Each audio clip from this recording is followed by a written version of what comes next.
वस्तु का परिणमन भिन्न भिन्न वस्तुओं के निमित्त से भिन्न भिन्न रूप से परिणमन करता है। आप ध्यान दें कि जल का परिणमन देखो, धरती तपती है और समुद्र का जल बाष्प बन करके बादल का रूप ले लेता है और फिर हवा के झोंके के कारण वर्षा होती है। वह शुद्ध जल है। यदि वह जल स्वाति का बूंद है तो वह सीप में मोती का रूप ले लेता है। वही जल निम्ब वृक्ष में पहुंच जाता है तो वह उसका परिणमन कड़वाहट को लेकर के होता है। वही जल यदि सर्प के मुख में पहुंच जाए तो वह विष का रूप ले लेता है। वही जल यदि इक्षुदंड में पहुंच जाए तो वह उसका परिणमन विष नहीं होता है, मीठा होता है। इक्षुदंड बोलते हैं गन्ने का वृक्ष है। तो इस प्रकार भिन्न भिन्न वस्तुओं के निमित्त से, संसर्ग से उसका परिणमन होता है। ऐसा क्यों होता है यह न पूछे, क्योंकि यह स्वभाव है वस्तु का।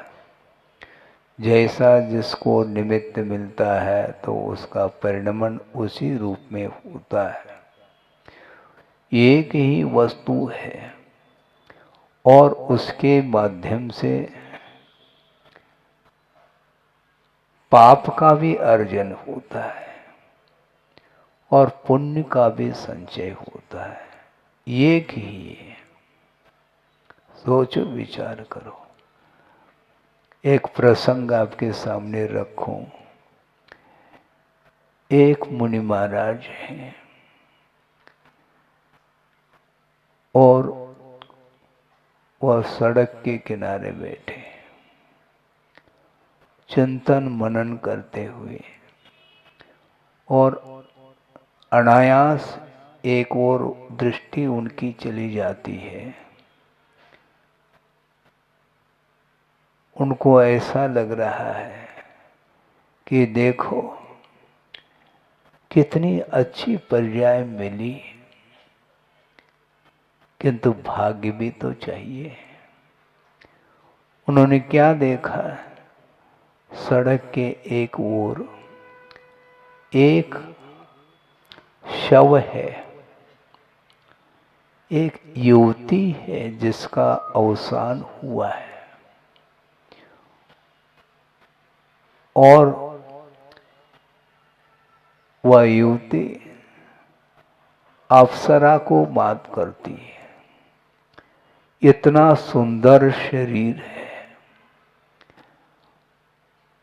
मनुष्य पर्याय उसे मिली है, लेकिन संयोग ऐसा है बीच में ही अवसान हो जाता है। वो मुनि महाराज सोच रहे हैं यदि इसे दीर्घ आयु मिलती और आर्यिका बनती तो स्वयं का भी कल्याण हो जाता है और अनेकों का भी कल्याण उसके निमित्त से हो सकता है। ये वो सोच रहे हैं। वीतरागी संत इसी प्रकार सोचते हैं। रागी के लिए संभव नहीं। और इतने में एक वहां पर युवक गुजर रहा है और वह वासना से युक्त है।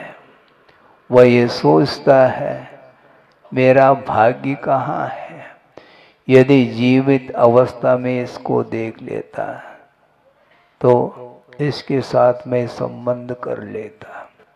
सोचो, विचार करो, एक ही वस्तु है और श्रवण के मन में ये भाव आ रहा है, और एक रागी जो कामांध है उसके अंदर ये राग के भाव जागृत हो रहे हैं, और एक वहां पर और जीव आया है।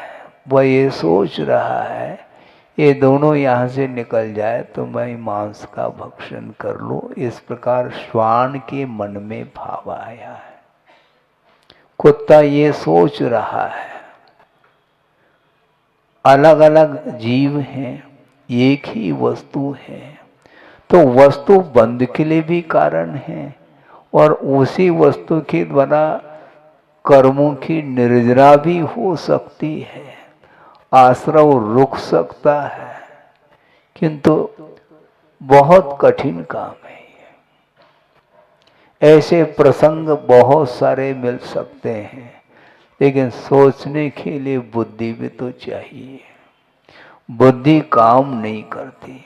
मन है विचार करने के लिए, हिताहित का विचार करने के लिए मन होते हुए भी होनहार भी कोई वस्तु है। उसको क्या कहा जा सकता है? सोचो, विचार करो। तृप्ति नहीं होती। विषयों के माध्यम से कभी भी तृप्ति होती नहीं। बार बार बार बार उन्हीं वस्तुओं का उपभोग कर लेता है, किंतु वह तृप्तिजनक नहीं है विषय सुख। लेकिन एक मानसिकता है। ये क्यों? ये मोह का परिणाम है। ये प्रकृति है। कर्म प्रकृति, कर्म का स्वभाव, प्रकृति का अर्थ स्वभाव होता है। पैड़ी शील सहाऊ, प्रकृति कहो, शील कहो अथवा स्वभाव कहो, सब एकार्थवाची शब्द है। जीव और कर्म इन दोनों का अनादिकालीन संबंध है। संबंध हुआ नहीं। यदि हुआ मानेंगे तो पहले शुद्ध था क्या जीव? जीव संसार दशा में अनादिकाल से आ रहा है, और कर्म का संयोग इसी ढंग से अनादिकालीन ये संबंध है। इसकी आदि नहीं है। अंत हो सकता है यदि भव्य है तो, निकट भव्य है, दूरान दूर भव्य हो तो उसके लिए संभव नहीं, और अभव्य के लिए भी संभव नहीं है। ये अभव्य क्या है महाराज? अभव्य उसको बोलते हैं जिसके अंदर शक्ति तो है, केवल ज्ञान की शक्ति, किंतु प्रकट करने की शक्ति नहीं उसके अंदर। रत्नत्रय को प्राप्त करने की शक्ति का होना अलग, किंतु उसकी अभिव्यक्ति के लिए उद्घाटित करने की क्षमता उसके अंदर नहीं है, और यह स्वभाव है उसका, और स्वभाव तर्क गोचर नहीं होता। कभी भी अभव्य भव्य नहीं बन सकता, न भव्य अभव्य बन सकता है, क्योंकि यह कर्म सापेक्ष भाव नहीं है, ये नेचुरल भाव है, ये प्राकृतिक व्यवस्था है। भव्य बना है ऐसा नहीं, अभव्य बना है ऐसा नहीं, किंतु यह पारिणामिक भाव है, कर्म निरपेक्ष भाव है। उदाहरण के तौर पर गुरुदेव ने दिया था, उसी को आपके सामने रख रहा हूं कि मूंग देखते हैं आप? मूंग है? मूंग दाल। हाँ। मूंग बोया गया, अब वो अंकुरित होकर के वह फलित हो रहा है। किंतु ऐसे भी मूंग हैं जिनको पात्र में रख लो और उसमें पानी अनुपात से डाल करके उसमें मूंग को पकाने के लिए रख दिया है सिगड़ी के ऊपर। तुम 24 घंटा उसको पकाने का प्रयास करो। कुछ मूंग ऐसे हैं जो बहुत जल्दी पक जाते हैं, किंतु कुछ ऐसे मूंग हैं वो कभी भी पकने वाले नहीं, वह सीज नहीं सकते हैं। तो आपने बोया था क्या उस प्रकार के मूंग को? नहीं।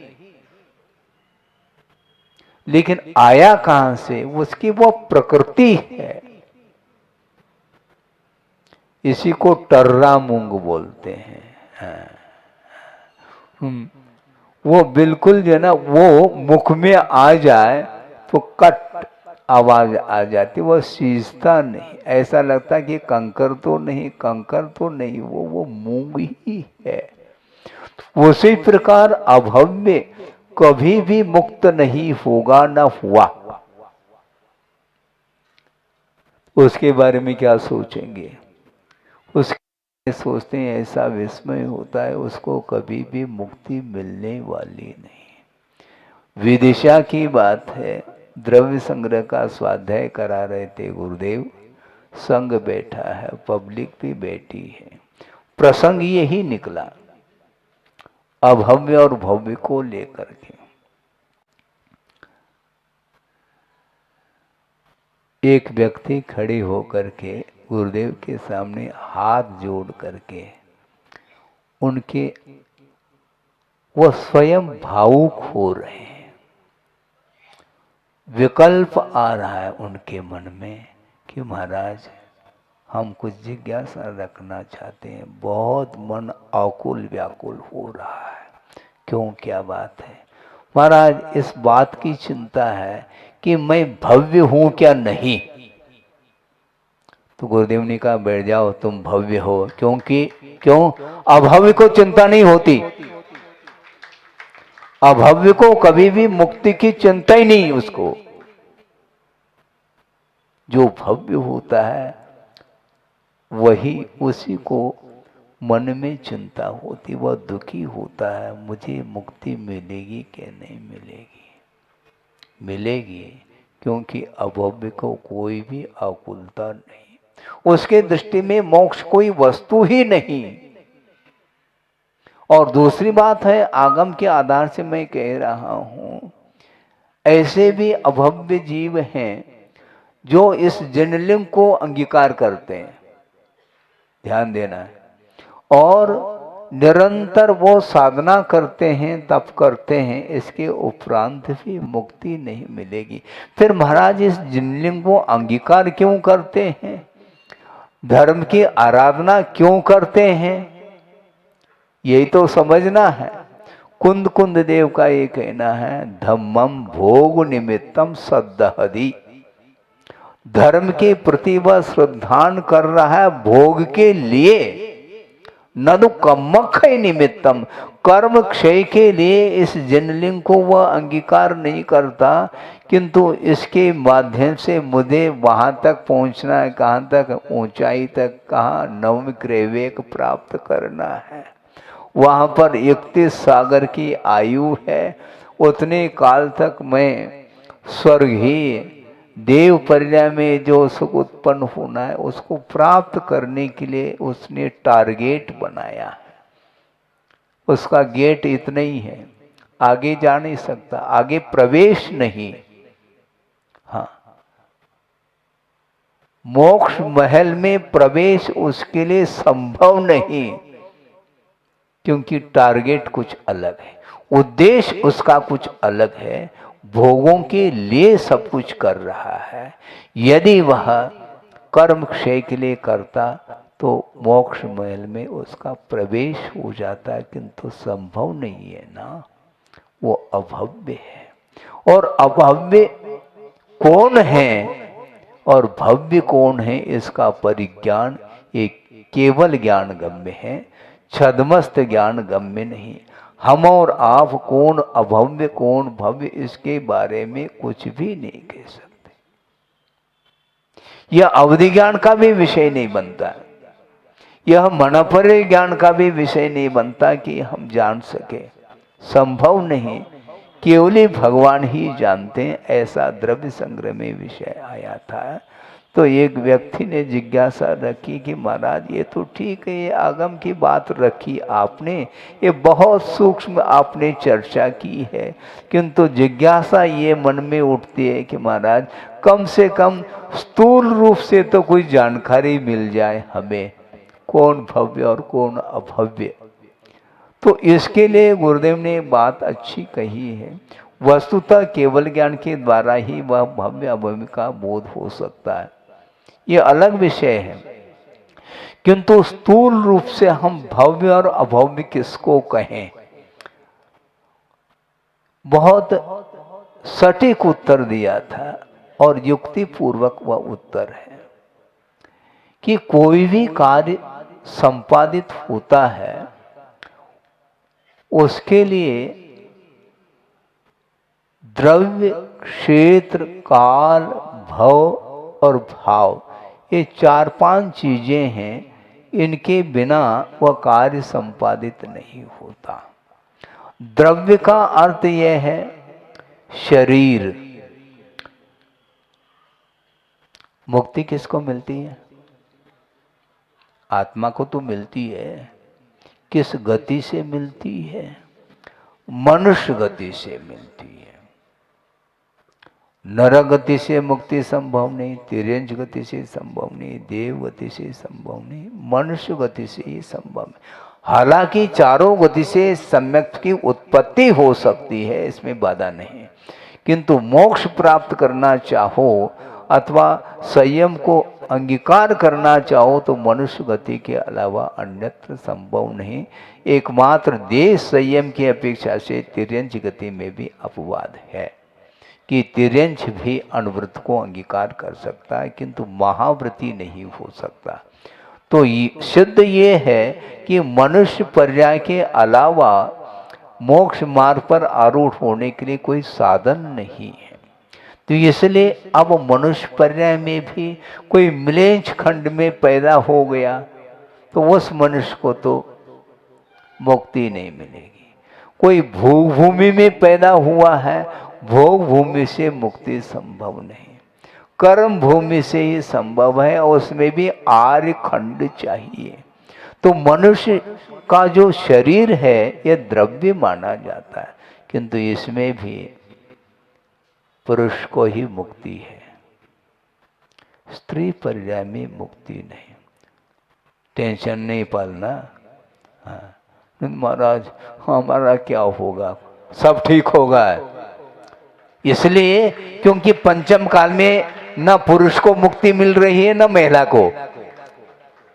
चिंता नहीं करो, ये पुरुष बन गए इसलिए इनको मुक्ति मिल जाए, ऐसा संभव नहीं है। हाँ, ये चारित्र को अंगीकार कर सकते हैं और भविष्य के लिए अपने जीवन को और उत्थान की ओर ले जा सकते हैं, लेकिन आप भी अपनी क्षमता के अनुरूप चारित्र को अंगीकार करके अपने जीवन का उद्धार हम कर सकते हैं। टेंशन पालने से कुछ होने वाला नहीं है, क्योंकि अज्ञान दशा में जो कृत्य किया है उसके अनुरूप ही ये पर्याय मिलती है। आज जितने भी पशु इत्यादि पर्याय को प्राप्त कर रहे हैं जीव, वो भी कर्म के उदय के कारण ही है, किंतु हमेशा जीव का पतन ही होता है ऐसा नहीं। हमेशा पतन नहीं होता, हमेशा क्रूरता ही नहीं रहती, हमेशा पाप में परिणाम ही रहते ऐसा नहीं है। हमेशा पाप में नहीं, अंतर मुहूर्त में परिणामों में अंतर आता है। तो द्रव्य कौन सा मिलना चाहिए? शरीर मिलना चाहिए, मनुष्य पर्याय मिलनी चाहिए, उसमें भी पुरुष होना चाहिए। ये तो हो गया द्रव्य, और उसमें भी दीर्घ सहनन होना चाहिए। वज्र वृषभ नाराज सहनन, जो कि भयानक उपसर्ग भी हो जाए तो उसको सहन करने की क्षमता उसके अंदर रहती है। ये तो हो गया द्रव्य। क्षेत्र, वही क्षेत्र है, आर्यखंड है, आदि आदि। और देव शास्त्र गुरु का समागम, ये भी मिलना चाहिए। काल, काल पंचम काल नहीं, चतुर्थ काल होना चाहिए। द्रव्य, क्षेत्र, काल और भव भी हो गया। ये सब मिलने के उपरांत भी जिसके अंदर भाव जागृत नहीं हो रहे हैं, मोक्ष प्राप्त करने के लिए पुरुषार्थ करने का भाव ही नहीं है, तो वह स्थूल रूप से अभव्य की कोटि में आता है, ऐसा गुरुदेव ने कहा था। और बात तो ठीक है, और बहुत अच्छा उदाहरण भी दिया था उन्होंने। मान लो आपको किसी ने निमंत्रण दे दिया भोजन के लिए, और आपके मन पसंद के सारे सारे व्यंजन उसने तैयार कर लिए, और आपको बुलाया गया है और आपको बिठाया गया है। आप बैठ गए थाली पर नहीं, कहने में आता है, नहीं तो तुम थाली के ऊपर बैठना, लेकिन व्यवहार में बोलने में आता है थाली पर बैठ गए, पाटे पर बैठे हैं। अब वो थाली परोस दी गई और बड़े आदर के साथ कहा कि आप ग्रहण करिए। वो ग्रहण नहीं कर रहा है, तो वो सोच रहा है परोसने वाला, कोई बात रह तो नहीं गई, कोई चीज़ देख लो भैया, और कोई चीज़ रह गई तो ले आओ। इसके उपरांत भी वो भोजन करने के लिए प्रारंभ ही नहीं कर रहा है। तो गुरुदेव ने ये कहा, इसमें दो विकल्प उत्पन्न होते हैं। या तो वह भोजन करके आया है, अथवा उसको भूख नहीं लगी। ये दो ही है विकल्प, तीसरा कोई विकल्प नहीं है। उसी प्रकार ये सब कुछ मोक्ष मार्ग की जो सामग्री है, जो निमित्त के रूप में कहा गया, वो सब उपस्थित होने के उपरांत भी यदि भाव जागृत नहीं होते, तो इसके लिए कौन क्या कह सकता है। आपको भूख लगी है क्या? नहीं तो मुश्किल हो जाएगा। प्रतिदिन मैं आ रहा हूं परोसने के लिए, ये पूछना भी तो पड़ेगा। आप लोग आ तो जाते हैं मन पसंद की, मान लो हम परोस भी दें आगम के अनुरूप, किंतु जिसके अंदर रुचि नहीं है तो परोसा नहीं जा सकता। वह सब कर्म क्षय के उद्देश्य को लेकर के ही किया जा रहा है। अपने शक्ति के अनुरूप करो, लेकिन शक्ति को छुपाना नहीं है, शक्ति को छुपाना नहीं। हाँ, शक्ति का उल्लंघन भी नहीं करना, ये भी उतना ही सत्य। उल्लंघन बहुत कम लोग करते हैं धार्मिक क्षेत्र में, शक्ति का उल्लंघन। शक्ति को छुपाते हैं। महाराज हम विचार करते हैं, आप विचार क्या करोगे? घर में जाकर के लेते हैं, किसको पूछोगे? ये सब कुछ मोक्ष मार्ग की सामग्री कई बार मिल चुकी है, अनंत बार मनुष्य जीवन को प्राप्त किया है। देव गुरु शास्त्र का समागम भी प्राप्त हुए हैं, निरोग शरीर भी मिला है, और उत्तम सहनन भी मिला है। इसके उपरांत भी उस उत्तम सहनन का दुरुपयोग किया है संसारी प्राणी ने। इस उत्तम सहनन के माध्यम से मुक्ति मिलती है, मुक्ति के लिए कारण है। इसके बाद भी उसी सहनन के माध्यम से सप्तम पृथ्वी पहुंचा है, नरक गया है, हालत खराब हो जाती। महाराज फिर सहनन किस काम का? वो निमित्त है ना, उसका उपयोग भी तो करो। ये जितने भी मोक्ष मार्ग संबंधी निमित्त हैं, इसका दुरुपयोग नहीं करो, सदुपयोग करो। एक व्यक्ति ने कहा कि महाराज ऐसा आशीर्वाद दे दो। अच्छा, कैसा? मेरा जन्म चतुर्थ काल में हो, सुनना, मेरा जन्म चतुर्थ काल में हो महाराज। लेकिन चतुर्थ काल में जन्म हुआ लेकिन एक इंद्रिय पर्याय को प्राप्त कर लिया मान लो, तो वो चतुर्थ काल क्या करेगा तुम्हारे लिए? काल के द्वारा एकांशी थोड़ी कार्य होना है, योग्यता भी तो चाहिए। चतुर्थ काल में मनुष्य पर्याय मिले तो फिर भी ठीक है, लेकिन मनुष्य पर्याय मिलते हुए भी कुल भी कौन सा चाहिए? निंदनीय कुल में पैदा हुआ है तो क्या होगा? ओम शांति।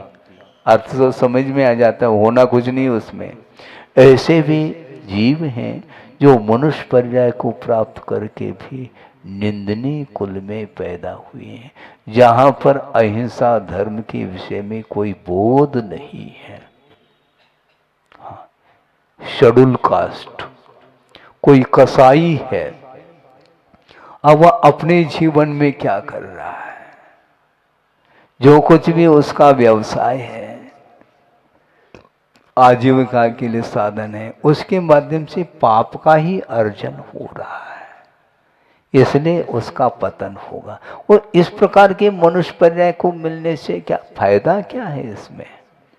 और आप लोग अतीत जीवन में सात से पुण्य का अर्जन किया है, तभी आप लोगों को उच्च कुल मिला है। अब इस उच्च कुल का पूर्णता लाभ लेना चाहिए आप लोगों को, नहीं है तो किसी भी पल में पतन हो सकता है, गाड़ी रिवर्स हो सकती है। सावधानी के साथ ये जो कुछ भी सामग्री मिली है इसका सदुपयोग करने का पुरुषार्थ हमें करना चाहिए। सामग्री मिलने के उपरांत भी मोह बीच में खड़ा हो जाता है तो वह पीछे हटाता है।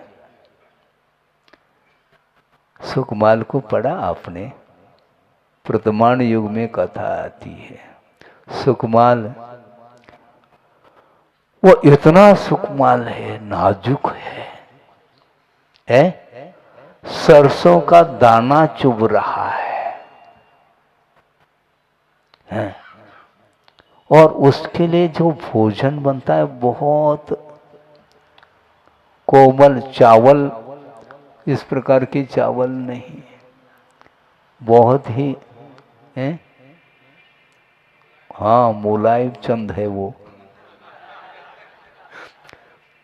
बहुत कठिन काम है। सोचो विचार करो। यहां तक कि गुरुदेव ने कहा था वो इतना सुकमाल थे कि उनको शीत बर्दाश्त नहीं होता था, बहुत जल्दी जुखाम होता था, और वो हाथी पर बैठ करके जा रहे हैं और हाथी का पैर किसके ऊपर पड़ा? ककड़ी के ऊपर हाथी का पैर पड़ा तो सुकमाल को जुकाम हो गया। इतना कोमल शरीर, शीतांश, मतलब एक अतिशयोक्ति भले ही है, मतलब इतना कोमल शरीर है उनका। इसके उपरांत भी राई का दाना जब चुभ रहा है, ये क्यों चुभ रहा है? और दूसरी बात है उत्तम सनन है, ये ध्यान रखो, इसके उपरांत भी चुभ रहा है, ऐसा क्यों? मोह की परिणति, ये अज्ञान का परिणाम है। और जब वैराग्य उत्पन्न हो गया तो रात के 12 बजे झरोके में से नीचे उतर रहे हैं। वो कैसे उतरते? वह 4-5 मंजिल का वह भवन है और साड़ी है, हाँ, गठान लगा लगा करके नीचे तक छोड़ दिया और उसको बांध करके उस साड़ी के सहारे से वो नीचे पहुंच रहा है। किसी को जगाया नहीं है, ध्यान रखो, क्योंकि जगा देंगे तो हमारा काम नहीं हो पाएगा। किसी को, सब शयन कर रहे हैं और एकांत में वह धीरे से दरवाजा खोल दी, खिड़की खोल दी और उसमें से उतर रहा है। और हाथ सारे सारे लोहान हो, क्योंकि कोमल शरीर है। इसके उपरांत भी सीधा नीचे उतर करके जंगल की ओर रवाना हो गए। वन्य पशु जहाँ पर रहते हैं, ऐसे घनघोर जंगल में रात में पहुंच रहे हैं, और ऐसा संयोग जुड़ जाता है, एक मुनि महाराज का दर्शन हो जाता है। और दर्शन होते ही वहीं पर उनके चरणों में नमोस्तु करके बैठ जाते हैं। और सुबह होते ही उनके चरणों में अपने भाव रखें कि महाराज हमारा कल्याण हो। तो मुनि महाराज क्या करते हैं, बहुत अच्छा है, होनहार है, दीक्षित हो जाते हैं उनसे।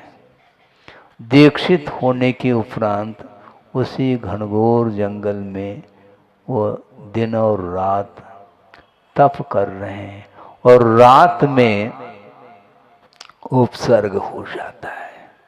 कौन आया है? शालिनी, और अपने बच्चों के साथ लगातार 3 दिन तक वह उपसर्ग हुआ है, अडिग है,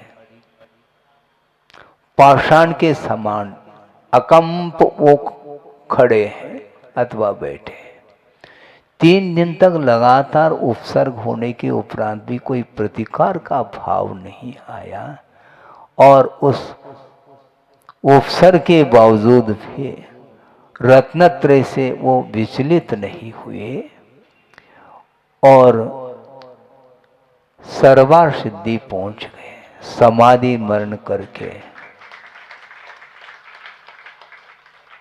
और वहां पर 33 सागर की आयु है, एक भवावतारी वहां से सीधा नीचे आकर के मुक्त होंगे। सोचो, विचार करो, मोक्ष मार्ग की सामग्री का सदुपयोग किया है। समझ में बात आ रही क्या नहीं? हाँ, वो सही तो नहीं, बिल्कुल आगम को पढ़ने का प्रयास करिए। बहुत सारे ऐसे प्रसंग प्रमाण योग आदि ग्रंथों में मिलते हैं, बार बार पढ़िएगा। हाँ, बार बार इसलिए कह रहा हूँ क्योंकि मन बार बार बाहर दौड़ जाता है, समस्या तो ये है। हाँ, एक व्यक्ति आए थे मेरे पास, रामटेक की बात है, मैं स्वाध्याय कर रहा था, और वो हर साल आते थे 1-2 बार। उन्होंने कहा कि महाराज, आपके बाजोटे पर जो शास्त्र जो है ना, वो अभी उन्हीं शास्त्रों का आप अभी भी अध्ययन नहीं हुआ क्या? जब भी मैं आता हूँ वो सारे सारे शास्त्र वही आप रखते हैं, अभी तक पूरा नहीं हुआ क्या? बहुत बड़ा पुराण है क्या ये? नहीं, बहुत बड़ा पुराण तो नहीं है, इसलिए मैं पढ़ता रहता हूँ। निरंतर अध्ययन करने के लिए कहा गया। यदि अध्ययन करना बंद कर दें तो ये मन है, ये श्वान के समान बाहर जा सकता है। निरंतर मन के ऊपर नियंत्रण होने की आवश्यकता है। फ्री नहीं बैठ सकते। गुरुदेव, ऐसा लगता है कि फ्री बैठे, नहीं, शास्त्र तो है नहीं महाराज, शास्त्र की कोई आवश्यकता नहीं। अध्ययन जो किया है उसी का मनन चिंतन आदि वो करते रहते हैं। लोगों को लगता है कि चलो महाराज फ्री बैठे हैं, लेकिन कहने का तात्पर्य ये है कि भव्य और अभव्य की बात चल रही थी। अभव्य को मुक्ति नहीं मिलेगी, किंतु जो भव्य है वो पुरुषार्थ करता है तो निश्चित रूप से बंधन से मुक्त हो सकता है। अनंत काल से बंधन के साथ जीवन चल रहा है। और आप क्या कहते हैं? महाराज, भारत स्वतंत्र है। अच्छा, भारत तो ठीक स्वतंत्र, लेकिन आप स्वतंत्र हो क्या नहीं? महाराज, हम भी स्वतंत्र हैं, तो फिर पूछ करके क्यों आते हो? घर में पूछ करके क्यों आते हो जब तुम स्वतंत्र हो? है? धर्म करने के लिए स्वतंत्र हो, करना चाहिए, निश्चित बात है। क्योंकि इसका जब फल मिलेगा उस समय आपको जो आनंद आएगा वह किसी को बांट नहीं सकते, उस आनंद को आप ही ले लेना उसको। लेकिन आस्था बहुत बड़ी चीज है। आस्था जागृत करने के लिए ही बार बार देव गुरु शास्त्र के निमित्त से ही अपनी आस्था को हम और मजबूत कर सकते हैं। हाँ, सारे निमित्तभूत सामग्री मिलने के उपरांत भी उसका सदुपयोग करे, अनिवार्य नहीं है। और सदुपयोग नहीं करता है तो पुनः वहीं जाना है, वह परिभ्रमण रुकेगा नहीं। पहले भी हमने बात कही थी कि परिभ्रमण अलग वस्तु और यात्रा अलग वस्तु है। यात्रा बिल्कुल सीधी है, मंजिल तक पहुंचाने वाला वह मार्ग है, किंतु परिभ्रमण का अर्थ घुमावदार चक्करदार रास्ता है। वहीं पर घूमना है वो है। कोलू का बेल आज है ही नहीं, कोलू आज तो मशीनरी है। कोलू का बेल होता है, उसको आंखों पर पट्टी बांधी जाती है और वह घूमता रहता है। और तेल निकालने के लिए बैलों के माध्यम से पहले सब कार्य होता था। और वह सोच रहा है कोलू का बैल, क्योंकि हाँ, घंटों हमने यात्रा की है और सुबह कहीं मैं अन्यत्र पहुंचूंगा, ऐसा वो सोच रहा है।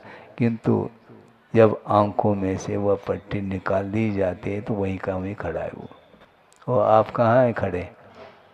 महाराज हम भोपाल के हैं। भोपाल के बाउंड्री के बाहर तो आ जाओ।